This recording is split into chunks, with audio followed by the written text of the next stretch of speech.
Why Media Group? The fastest growing media group in North America. Why Media Foreign Policy Report. At Why Media Foreign Policy Report, we have a very important issue. I'll discuss the issue and I'll let Ramona ji give her viewpoints on that one. As we all know, 10 a.m. was the deadline. 10 a.m. was the deadline from New York and Toronto time. Monday morning, 10 a.m., the blockade will be executed. That's what President Trump said. The blockade has been executed. It's a U.S. warship, Abraham Lincoln. It's a nuclear-powered warship. It's a massive warship. I don't want to go into too much details in the interest of time because we had lots to discuss. Trump has clearly said this. Trump says any Iranian warship or anything else coming close to this will be eliminated. And here we are, is the first time that this U.S. warship is just approximately 200 kilometers from the southern border of Iran. So that's very close now. It's the first time they're getting this close now. So two blockades for now. There are two blockades. One, Iran, it still has the control of Strait of Hormuz. Iran is pitching in that maybe $1 per barrel pays through cryptocurrency. We're hearing news about this. The oil producers, they're saying that's not too much of a cost as long as you guarantee a safety, especially in this sort of conditions. But this is definitely not acceptable to US because as much as they can say that the nuclear weapon is the major issue, but precisely that's not an issue because Iran, even with its enrichment, they're just 60% of the uranium enrichment they've done. It's not actually a nuclear grade enrichment that they are doing right now. So the major issue was control of the Strait of Hormuz. So now US cannot say we didn't get this control of Strait of Hormuz. Iran is not agreeing to that. That'll, they look quite weak in that. So that's why they're talking about the nuclear weapon issue, but actually it's the control on the Strait of Hormuz. So here they've come up with this new idea. We'll also set our own blockade. So they are setting their own blockade. Iran is clearly warning any foreign intervention, it will escalate the crisis. I think the crisis has already escalated. We are feeling the pinch right across the globe. 40, 50, up to 70% more charge on the power that countries are producing from South Korea, Japan, Indonesia, Malaysia, Philippines, India, Pakistan, Brazil, Argentina. We're feeling the pinch in US, Canada, Ireland, Italy. In Europe, Italy is devastated. You're feeling this in England as well. So right across the globe, we are feeling the pressure. There is inflation. So all these inflationary challenges that common Canadians, Europeans, Americans, anybody in Asia, they're all feeling that. So where will this lead? There is no set date for any further discussions. Pakistan's Prime Minister has said they're still continuing with their efforts, but with Pakistan sending military to Saudi Arabia, Pakistan sending warplanes to Saudi Arabia, there's a lot of discussion. Is it a neutral player? Even many of the Pakistani analysts, they're discussing this. Are we any more neutral? Because just, at the command of Saudi Arabia, they will have to fight against Iran. That's why they've already sent their soldiers there. Their fighter jets are already now in Saudi Arabia's airbase. Ramona ji, your comments, your take on all the current situation in Middle East, and we'll talk about the political sense later on. Please go ahead. Sure. We covered what took place yesterday with the talks between United States and Iran in Pakistan, and Vice President J.D. Vance said it was failed talks after 20 plus hours of going over the 10 points. That was essentially the points that was for the ceasefire that was agreed by as negotiable terms by the president. That was April 7th, if you recall. And, it begs the question because optics do matter in all of this. While you had, Vice President J.D. Vance, who's been pretty much MIA for the 6 weeks of this war that's been taking place. We know that what's come out of the Situation Room and previously to what Vice President J.D. Vance had said is that he was against going to war with Iran. And then it's been claimed that in the Situation Room, he said he was against it, but, we'll support the president if he chooses to go ahead which was right before that February 28th bombing that started this war by the Israeli and the American forces on Iran, assassinating the Ayatollah and the high figures in the regime. So now it begs the question when it comes to the optics that now you had Vice President J.D. Vance appear really out of nowhere in this, right, to lead the talks. And then while you had President Trump and, Secretary of State Marco Rubio smiling at a UFC fight in Florida, in Miami. So, this is serious conversation, serious escalation point that the whole world, and more specifically when it comes to GCC countries who've been attacked by Iran for the U.S. naval base, military bases, have been held hostage. The other countries who rely on the oil and fertilizer that comes out of the Strait of Hormuz, have been going through devastations, going through their stockpiles and everything else in between. And then yet you have the president and Marco Rubio, who is the top official on foreign affairs. Marco Rubio really should have been at that meeting in Pakistan, but yet they're having a great time smiling at a UFC fight. And then we've heard about reports how the goalpost again in that meeting was changed, from saying that it went from, of course, Iran should not have nuclear weapons. That's been a stance, I think, for the longest time with all the administrations, to now, zero enrichment of uranium, even for, the civil use that they would have, which was never, part of any sort of position that the United States ever took. So that was a very hard line. So almost making it impossible to come to some sort of terms with Iran because the goalpost again changed during these meetings. And then, then what you saw them having a good time at a match. And then, of course, President Trump then picked a fight with the Pope.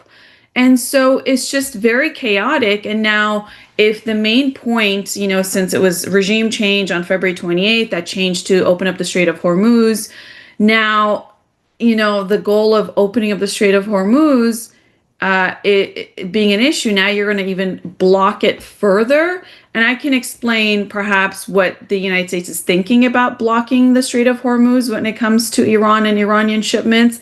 But now it's like the double blockage. Now Iran said, as of yesterday, said, yeah, the Strait of Hormuz is open for any civilian vessels, no military. And now the United States is saying, no, we're going to come and block it. So to open up a blockage, it seems like that was successful because Iran has said they're opening it and it's open, but now the United States wants to block it. So it's very confusing to understand that does this president want to have, proper ceasefire and negotiate end of war terms, or does he want to escalate things with not only what he posts on Truth Social, but also these military actions that are taking place, and also really throwing the vice president, J.D. Vance, under the bus, setting him up for talks that are not going to be met if he's, had his non-negotiables to his vice president. So a couple of those things, it's just,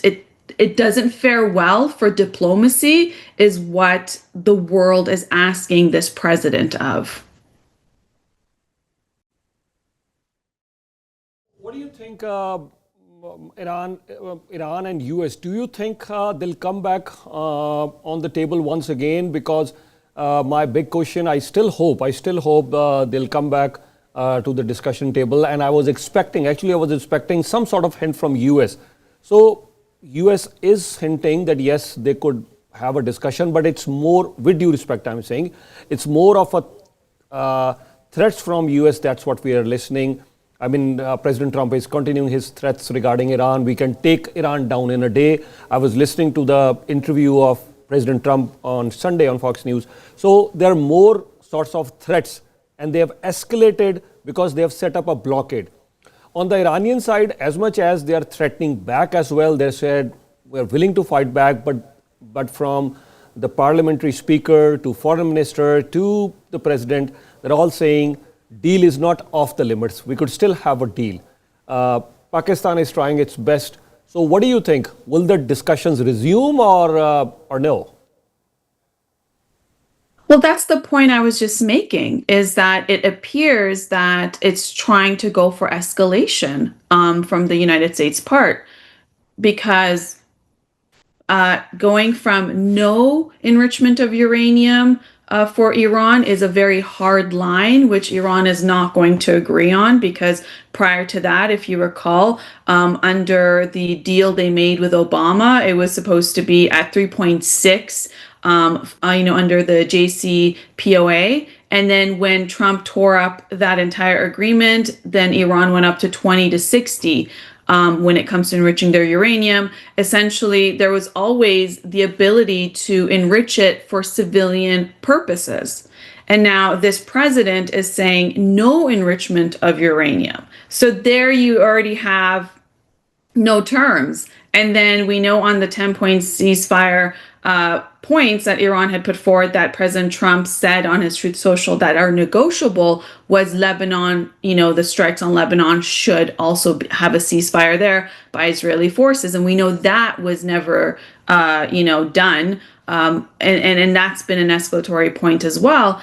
So it appears that the U.S. does not want to have any sort of diplomacy, because when Iran says the Strait of Hormuz is open for civilian vessels, then, which was the goal of this president, right, was to open up the Strait of Hormuz, which Iran has agreed to, but now the U.S. is coming to block it. So with those actions and those words, clearly it's not setting the stage for further negotiations. If anything, it's making a fragile ceasefire even more fragile, that could break at any point. And we already saw the market has already reacted to it with crude oil, above $100 a barrel. And then now you have the UK and France are trying to have talks in terms of diplomacy, trying to step up now. So I think, to your question, it doesn't appear these are not the moves of an administration that wants to continue having diplomatic talks. If anything,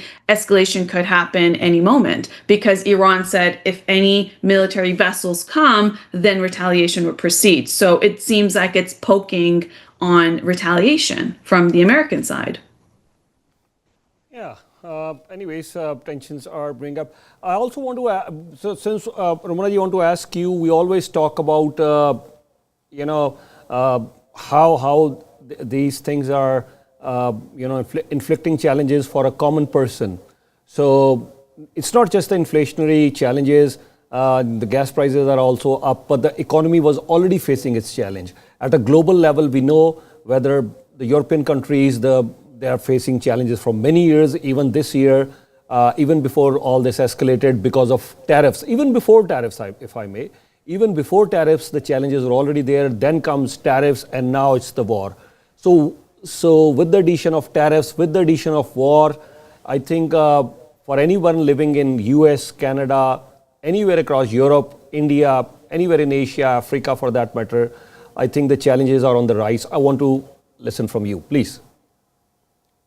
Yeah, clearly it is, it is affecting. We saw, we go to the gas station and you already saw it climb from end of February, where gas was about $1.30, 35 a liter. It's already gone up to, at a highest point, 180 and above. Now it's sitting at the 169 point per liter. So already it's very expensive to, travel to work, take the kids to school. And we already know that when it comes to transportation costs of, what it's going to cost now to get our goods and services to the marketplace, it's going to definitely affect it. And that price is increasing on Canadians. And we talked about this, significantly yesterday about, we just had a Liberal policy convention take place, right? And we didn't hear anything about, what it means for Canadian, the ability of this government making life more affordable for Canadians. And then, of course, Eastern Canada is highly exposed to the gas prices because we import the oil from Venezuela and Saudi Arabia, Nigeria, and not from Alberta.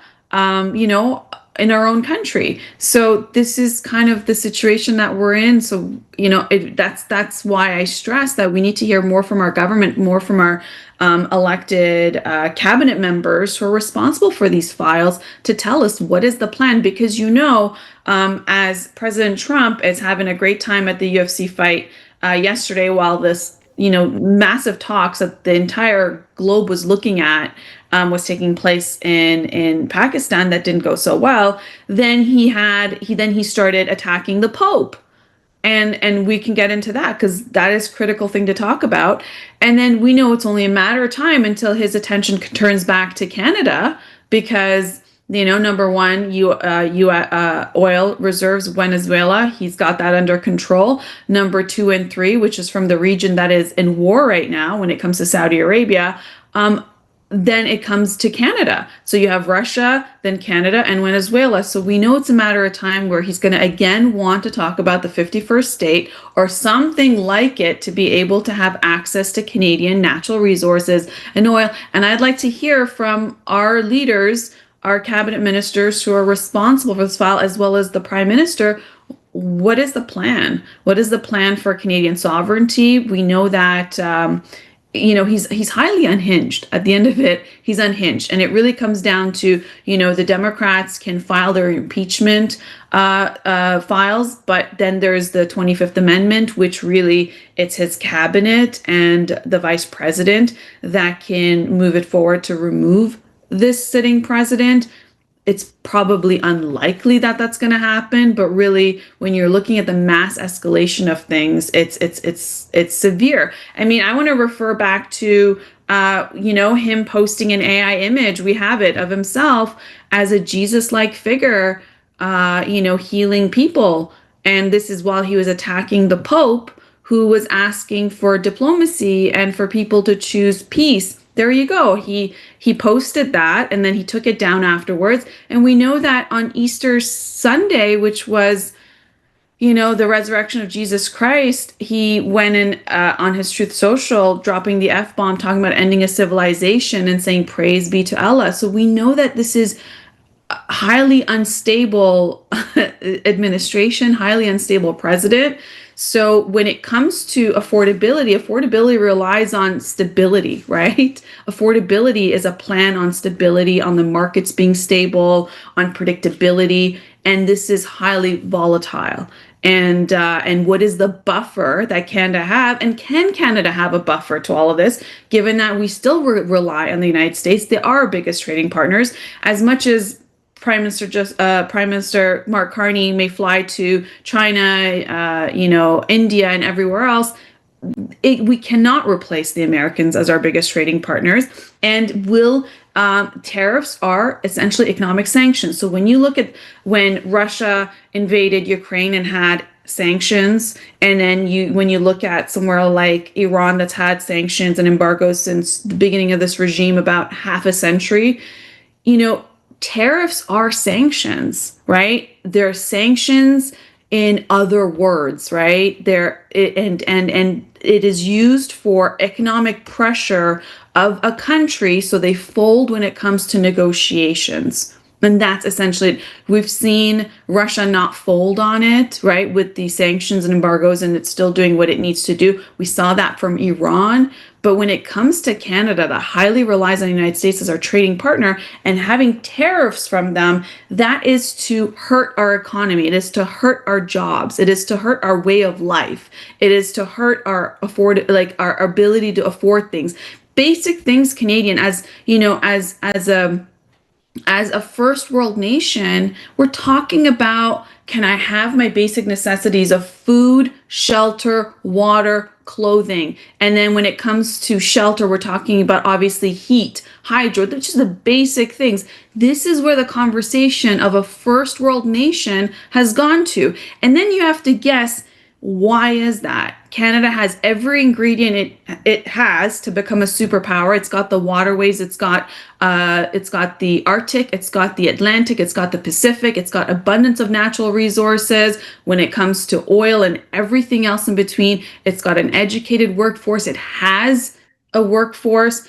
So when you look at everything else, why is Canada in a situation where it doesn't have an east to west pipeline where Eastern Canada can consume its own oil, right? And whereas it doesn't have to be exposed to the markets of what this war is causing. And so you have to beg these questions of what is the plan, Ottawa? Give us a plan now that perhaps tonight you may have a majority government, the Liberals, what can we escalate under your powers? When we saw the Freedom Convoy take place in Ottawa, where then the sitting prime minister back then, Trudeau and his deputy, Krista Freeland, they invoked a wartime act to be able to freeze bank accounts. We saw them do extraordinary things of people who are protesting the measures on COVID vaccinations and whatnot. So we know that this government, we know our parliament has measures to get things done if they really want to. So we'd like to hear what the plan is because, I think we have just a few weeks, if not less than that, because Donald Trump will try to change the narrative, will try to change the talking points about what's happening in terms of what appears to be him losing control of a war that he started in the Middle East and come right back to Canada. And what is our buffer? And if there is one, and what is the plan? Does it mean more bailouts by the federal government? Please, we can only speculate as here talking about it, but really we have to rely on the people who ran for elections, who won elections, and who are cabinet ministers today. Yeah. And you already mentioned that, let's talk about the issue now. President Trump, he has questioned, Pope Leo as well. In his statement, he's questioning Pope Leo. He's saying he doesn't want the crime to end and so many other things. He's on the left side.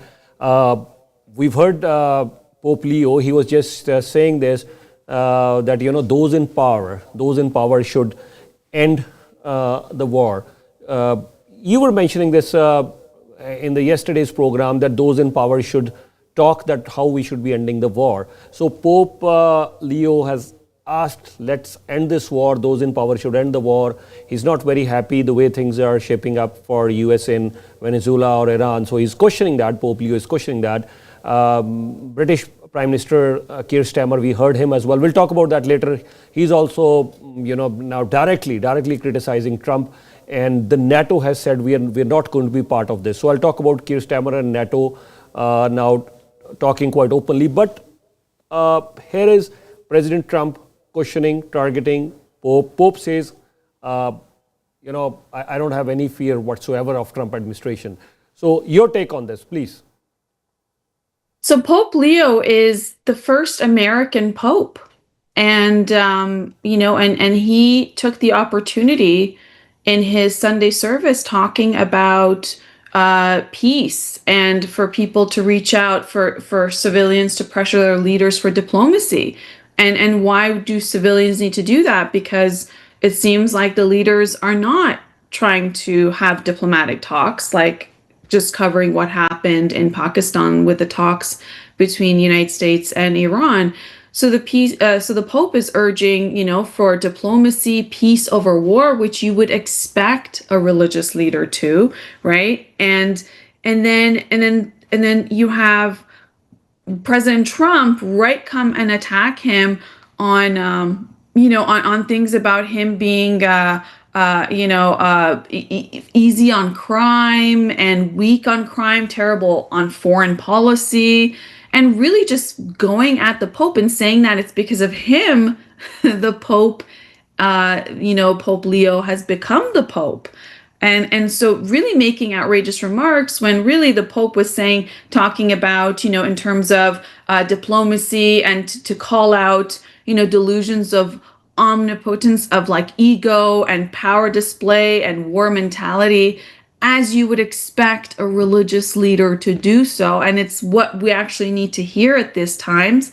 And instead of, instead of, something for these wartime leaders to take into consideration, he really hit back at the Pope on some of those things and essentially saying that it's because of him that the Pope has his job. And we know that the Pope is elected by all the cardinals appointed, not elected, I apologize, by all the cardinals, and really them going in and deciding who should be the next pope. And it's believed that the pope is selected through, the hand of God, on him, and that he would be the best to represent. And so for President Trump to say that, he had any political leverage on the Pope becoming, Pope Leo becoming the Pope is just another talking point of us talking about something that is a deflection away from this war, that we're in fragile ceasefires of, and it could escalate any moment given what the blockades today mean. And it's a deflection point, but really at the same time, really hitting a figure like the Pope, when you have 70 million Catholics in the United States, you have over 2 billion Christians, including in that are Catholics around the world, it hits home in a very different way for people. So again, I think one word to describe this is very unhinged. This is unlikely we've never seen a leader of a free nation talk this way, let alone a dictator of any country talk this way. And so it's quite shocking, but I think the shock factor is to distract us from the real issues of what's going on today in the Middle East. Yeah, and we would, we saw a picture of Trump. There was an AI-generated image of Trump. It looked like as if Trump is trying to show himself as Jesus Christ, but then he said no, he thought it was just like a doctor's image. So he said, I'm just trying to create an image which people think that yes, as a doctor, he's making people feel better.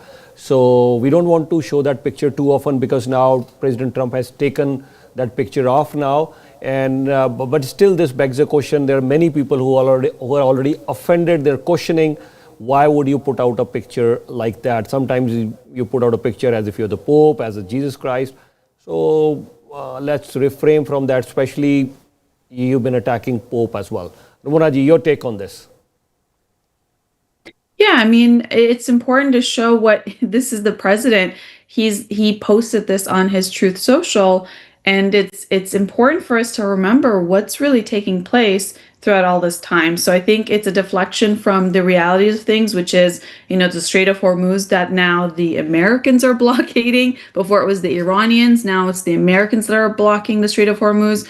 And just to give you stats of what this means is that it's 20% of a global oil supply that comes from the Strait of Hormuz. And that is about 25 to 27% of global seaborne oil trade that goes through this. We're talking about 20% of global LNG, natural gas, that transits through this Strait of Hormuz, and that's about 20 million barrels per day that travel through the Strait of Hormuz. And since the disruptions that began in this crisis, essentially the traffic dropped from 138 ships per day to almost near zero, to just a handful, essentially them going delivered to, some to India, China, but overall really reduced, which affects the economies of those GCC countries that rely on Strait of Hormuz to have that output. When it comes to tanker traffic, it fell by 70% initially to near shutdown. And we're talking about 150 to about 2,000 vessels stranded in peak disruptions is what we saw take place in that 40-day war. And, this is now that Iran has said it's open, now the Americans have blocked it, and Iran has already said that there will be retaliation. So I would say that probably we need to keep an eye on what's happening in that region for today and tomorrow, because escalations might start again. Why Media Group? The fastest growing media group in North America.